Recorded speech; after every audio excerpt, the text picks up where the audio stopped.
wabarakatuh. Waalaikumsalam warahmatullahi wabarakatuh. Selamat siang, salam sejahtera bagi kita semua. Pada kesempatan hari ini, senang bisa bertemu kembali bersama pemirsa YouTube Irham Wibowo yang saya banggakan dan saya cintai.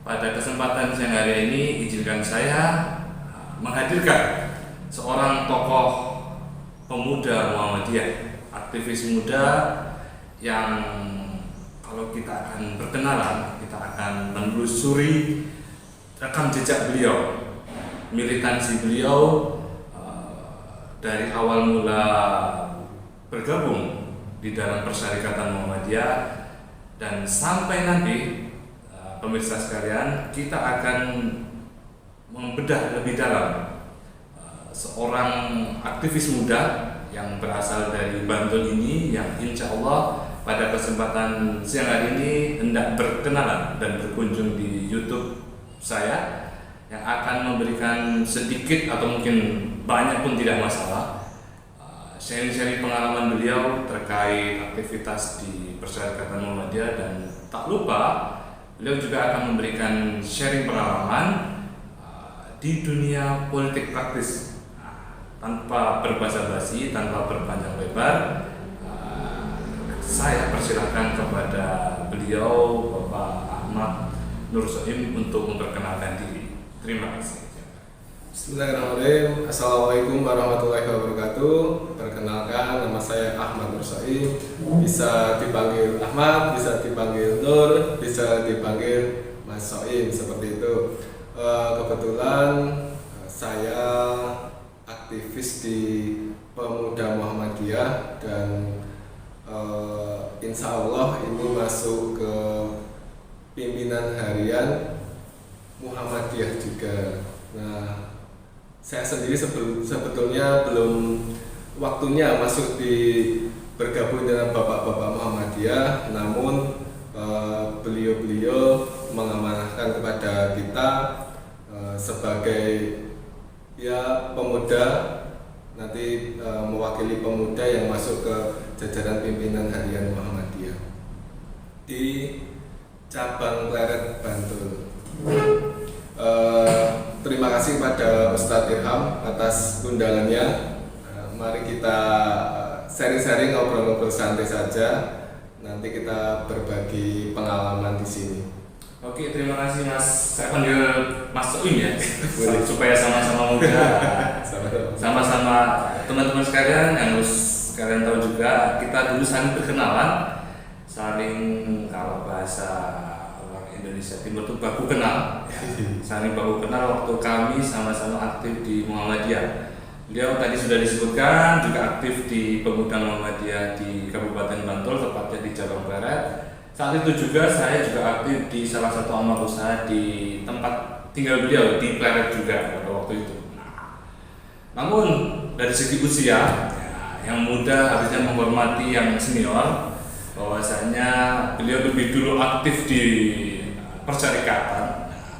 Mungkin bisa dijelaskan Mas Soim, kenapa bisa memilih Persyarikatan Muhammadiyah sebagai way of life, jalan hidupnya seperti itu Mas? Ya, jadi ketika saya SMA itu belum mengenal yang itu namanya Pemuda Muhammadiyah ataupun Muhammadiyah secara dalam. Saya waktu remaja itu tergabung di Risma Remaja Islam Masjid, seperti itu di kampus saya. Nah, pertama kali saya masuk ke organisasi, masuk ke Risma itu, Pak. Jadi mulai dari situ saya diajak oleh teman yang lebih senior dan dia sudah masuk sebagai pimpinan Pemuda Muhammadiyah cabang. Itu saya diajak oleh teman senior saya.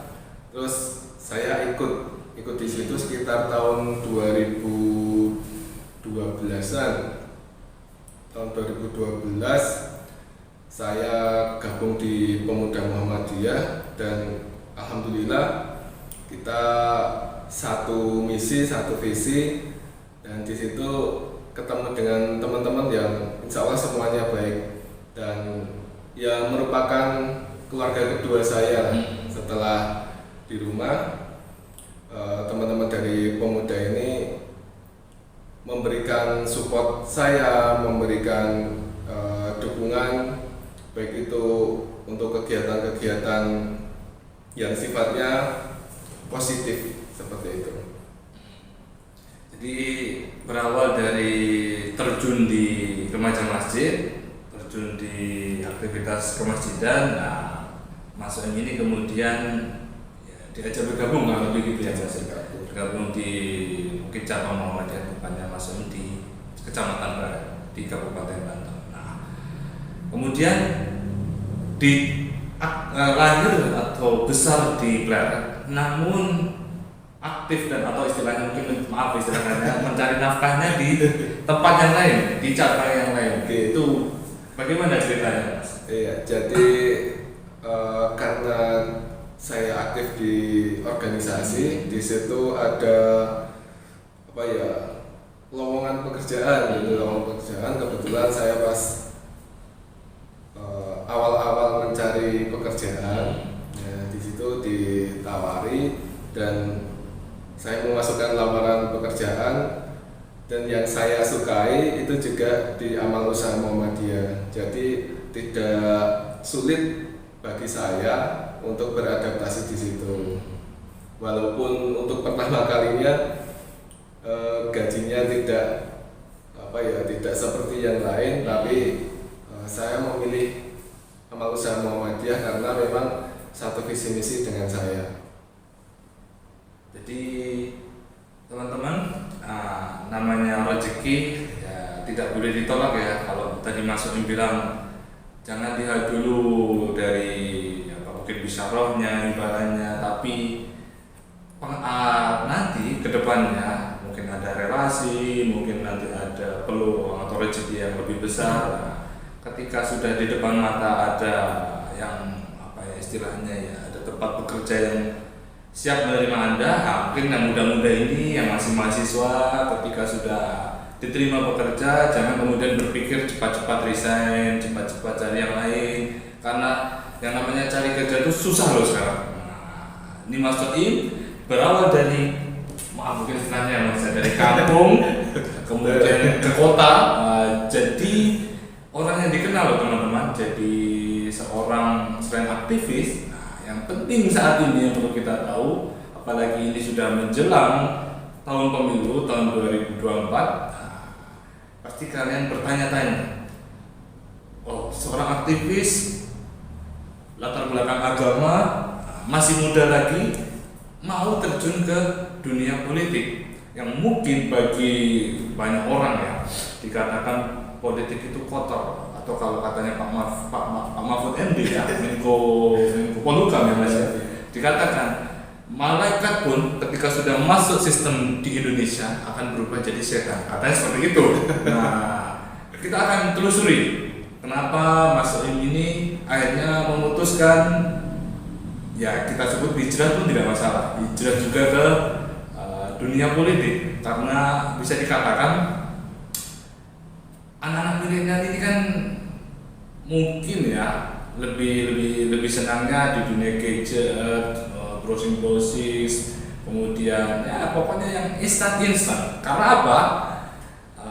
Generasi mungkin sekarang generasi Z atau Y, saya kurang tahu. Nah, itu ketika di tempat kerjanya mungkin banyak tekanan, gajinya sedikit, yang saya bilang tadi, mudah sekali untuk resign, untuk berpindah ke tempat lain. Tapi Mas Soim ini mungkin nanti bisa disampaikan juga, Mas, sudah berakar berapa tahun di Amal Usaha Muhammadiyah dan sampai akhirnya memutuskan ke dunia politik. Karena teman-teman, ya ada yang mengatakan juga politik itu kejam, tidak ada teman di dalam politik karena tidak ada makan siang yang gratis, istilahnya seperti itu kan. Nah, ketika istilah-istilah itu sudah ada di benak kalian, tentu yang ada pada politik itu menyeramkan. Kita akan dengarkan versi anak mudanya ketika ada seorang aktivis muda ini yang mau terjun ke dunia politik. Mungkin kita minta sharing pengalaman pertama dulu, mengapa akhirnya Mas Soim memutuskan untuk gabung ke salah satu partai politik, dan mungkin bisa disampaikan juga. Silakan. Oke, jadi karena saya itu aktivis, ya insya Allah senang ketemu dengan teman-teman baru, relasi yang baru itu sangat senang sekali. Nah, terkait dengan terjun ke dunia politik sebenarnya bukan hal baru bagi saya karena dari sejak SMA itu sama kayak anak-anak muda sekarang lah, suka kalau ada konvoi-konvoi kayak gitu suka sering mengikuti, mendatangi kampanye-kampanye terbuka kayak gitu. Nah, di situ saya juga sering hadir di kampanye-kampanye terbuka. Ya tentunya faktor teman dan orang tua juga berpengaruh di situ. Untuk terkait partai politik, ya pilihan partai politik. Dulu waktu SMA itu di Muhammadiyah ada seorang ataupun Muhammadiyah aktivisnya itu melahirkan sebuah partai politik, dan karena saya juga aktivis Muhammadiyah akhirnya juga tertarik di situ mengikuti partai politik tersebut. Nah, untuk sekarang ini yang partai politik yang dulu digadang-gadang lahir dari Muhammadiyah kan kita anggap sudah keluar dari hitohnya dan salah satu pendiri utama dari partai tersebut membikin ataupun melahirkan partai baru yang insya Allah sesuai dengan hitohnya, dan saya hijrah pindah ke situ karena pendirinya saya anggap sebagai tokoh yang memang masih istiqomah menjalankan politik yang baik seperti itu. Apalagi? Oke. Jadi kalau belum tahu itu adalah Partai Umat nomor berapa? 24 ya Mas? Nomor 24 dan Mas Sohib ini adalah seorang calon anggota legislatif di DPRD Kabupaten Bantul, dapilnya Kecamatan Pleret, Imogiri, Delingo. Ya, 3 kecamatan itu, wahai warga-warga Pleret, Bantul, Delingo dan Imogiri. Ya, mohon doa restunya. Angkatan muda, generasi muda. Nah, kita tahu kalau anak muda ini ya, pasti jadi tumpuan, jadi harapan. Anak muda ini kan istilahnya kalau mau dikatakan jangan tanyakan dulu bapakku siapa, ada pepatah mengatakan semacam itu.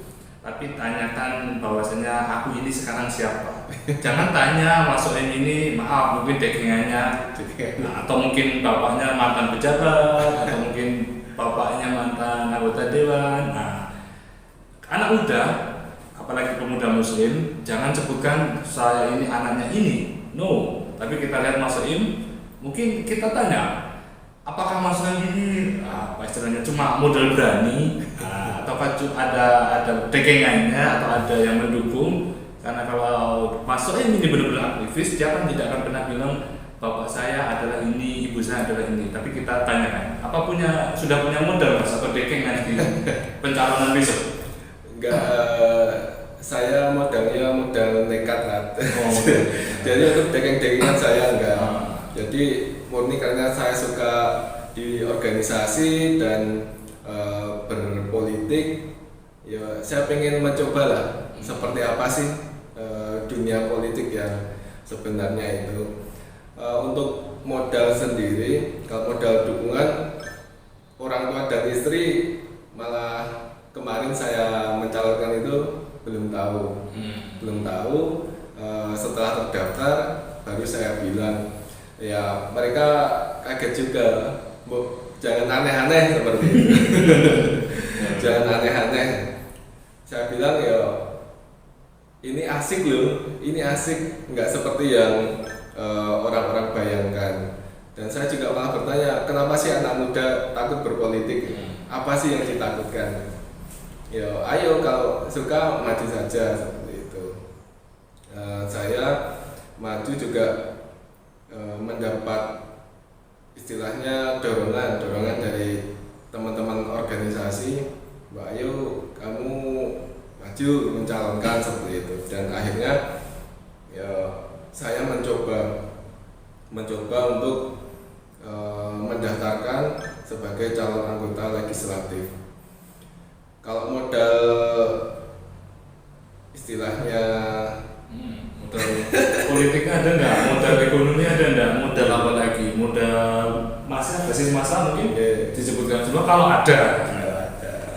Kalau basis massa yang jelas saya aktivis Muhammadiyah. Yang paling utama saya basisnya di situ.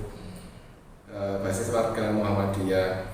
Ya insya Allah untuk istilahnya kenal apa enggaknya, insya Allah di lingkungan Pleret insya Allah untuk warga Muhammadiyah kenal dengan saya. Namun terkait pilihan kan ya monggo silahkan, nanti ada berbagai pilihan karena warga Muhammadiyah juga dibebaskan untuk memilih mempunyai hak pilih dan mau milih partai apa dan calonnya siapa itu dibebaskan.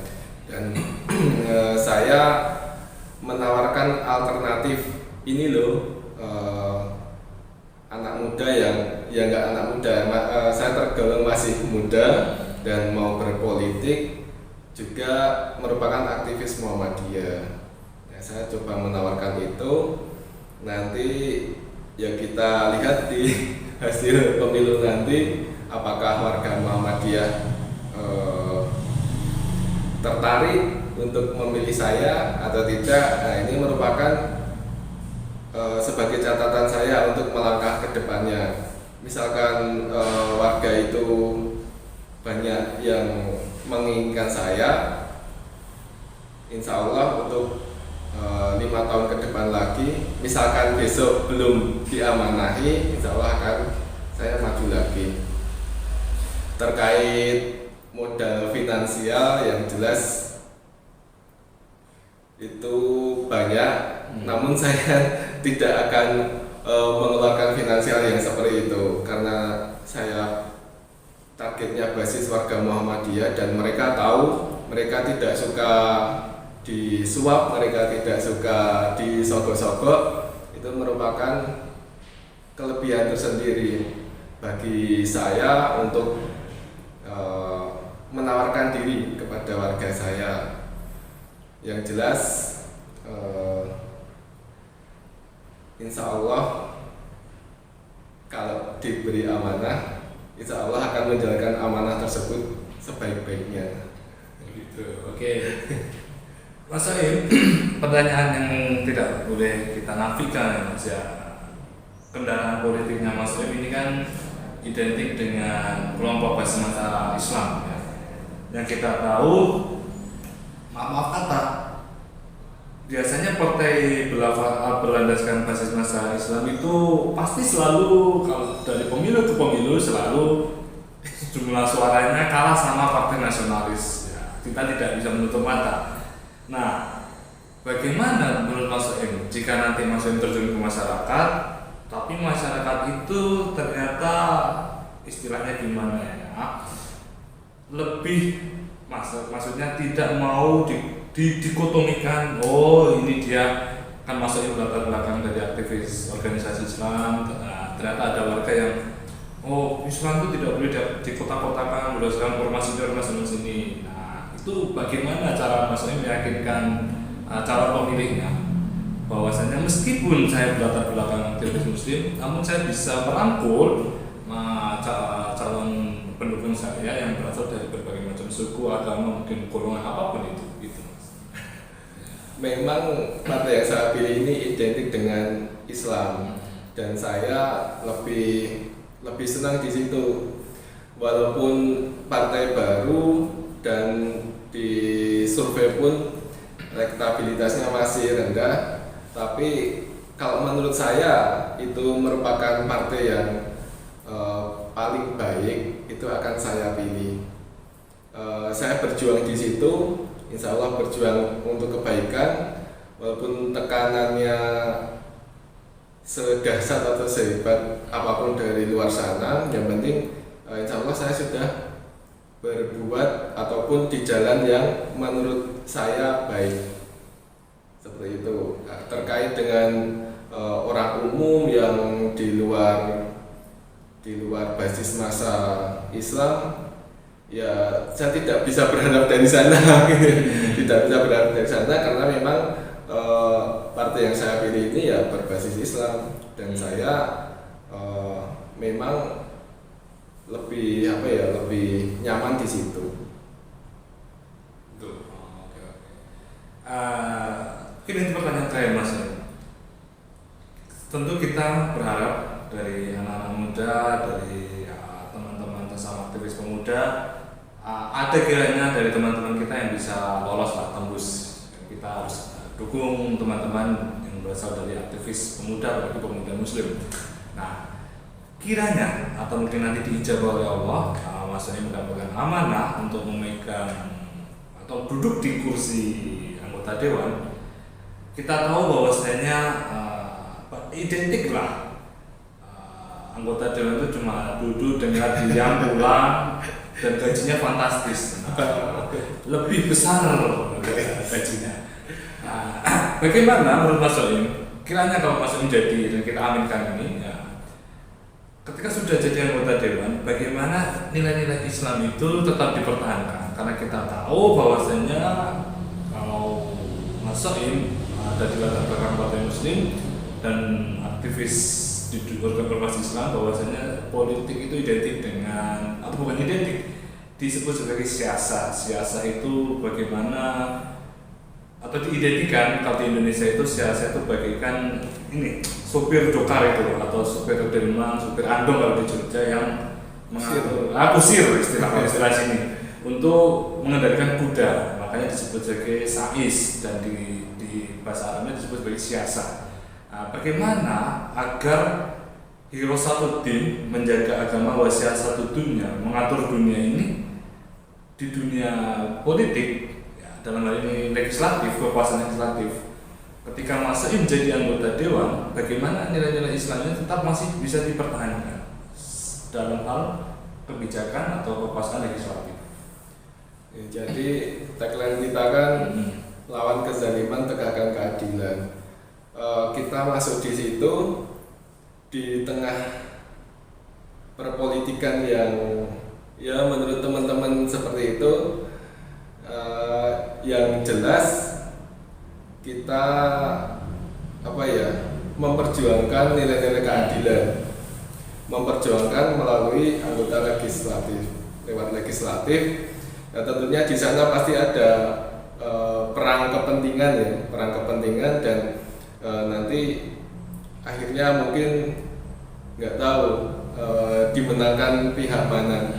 Yang jelas saya harus memperjuangkan nilai-nilai keadilan untuk melawan kezaliman, walaupun di situ sangat berat, dan saya yakin pasti akan sangat berat bertemu dengan berbagai kepentingan yang banyak.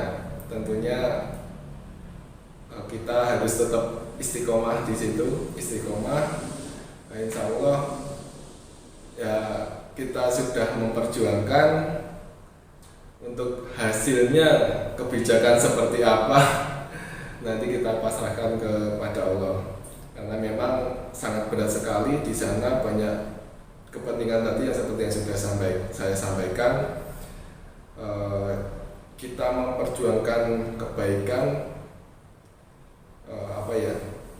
sudah kita perjuangkan, namun banyak rintangan yang ada di jalan itu kita pasrahkan kepada Allah. Jadi gitu. Tetap ikhtiar, kalau saya ambil penutup dari kalimatnya Mas Caleg ini, Mas Soim, tetap berikhtiar, berusaha, namun kalau sudah berazam, fa'idzan tawakkal 'ala Allah, sudah berazam, sudah berikhtiar, maka serahkan pada Allah. Ya, itulah ciri khas pemuda Muslim, aktivis Muslim, ya. sudah kelihatan dalam diri Mas Soim bahwasanya semua harus diusahakan dulu, ya hasilnya kita serahkan kepada Allah Subhanahu wa taala. Oke, teman-teman, mungkin ini obrolan singkat pada hari ini yang bisa saya berikan kepada jamaah YouTuber. Pada kesempatan hari ini saya ucapkan lagi terima kasih kepada Mas Soim.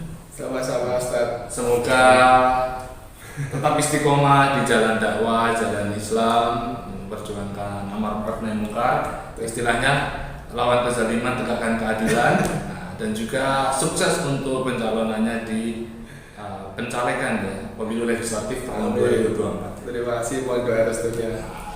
Mungkin ada yang mau kata-kata penutup, closing statement dari Mas Soim? Silakan.